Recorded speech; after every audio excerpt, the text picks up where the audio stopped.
৩০০ fit পরিচ্ছন্ন অভিযানে নামছে বিএনপি। তারেক রহমানের সংবর্ধনা পরবর্তী বড় উদ্যোগ।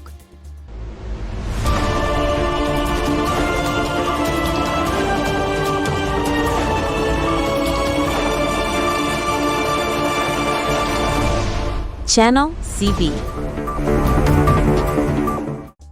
বিএনপির ভারপ্রাপ্ত চেয়ারম্যান তারেক রহমানের ঐতিহাসিক সংবর্ধনা অনুষ্ঠানের পর জুলাই ৩৬ মোটরওয়ে অর্থাৎ ৩০০ ফিট রাস্তা পরিষ্কার করার ঘোষণা দিয়েছিল ঢাকা উত্তর বিএনপি।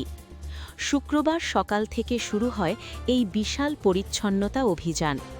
তারেক রহমানের সংবর্ধনা অনুষ্ঠানের পর এবার এক ব্যতিক্রমী উদ্যোগ নিয়েছে ঢাকা উত্তর বিএনপি।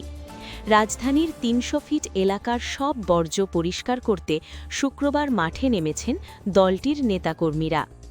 বিএনপির ভারপ্রাপ্ত চেয়ারম্যান তারেক রহমানের স্বদেশ প্রত্যাবর্তন উপলক্ষে আয়োজিত সংবর্ধনা অনুষ্ঠানের পর রাজধানীর জুলাই ৩৬ মোটরওয়ে অর্থাৎ ৩০০ ফিট সড়কের পরিচ্ছন্নতা বজায় রাখতে এই সিদ্ধান্ত নেওয়া হয়েছিল।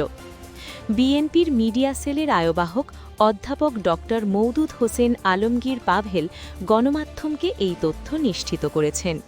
তিনি জানান, ঢাকা উত্তর বিএনপির উদ্যোগে শুক্রবার সকাল থেকেই ৩০০ ফিট রোড, এয়ারপোর্ট রোড এবং এর আশপাশের এলাকায় এই স্বেচ্ছাসেবী পরিচ্ছন্নতা অভিযান শুরু হয়।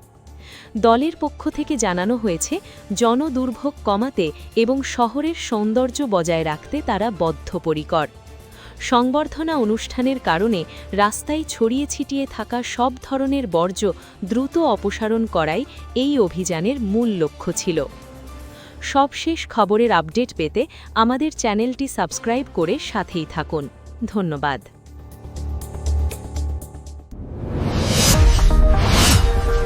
Subscribe now for daily news and updates.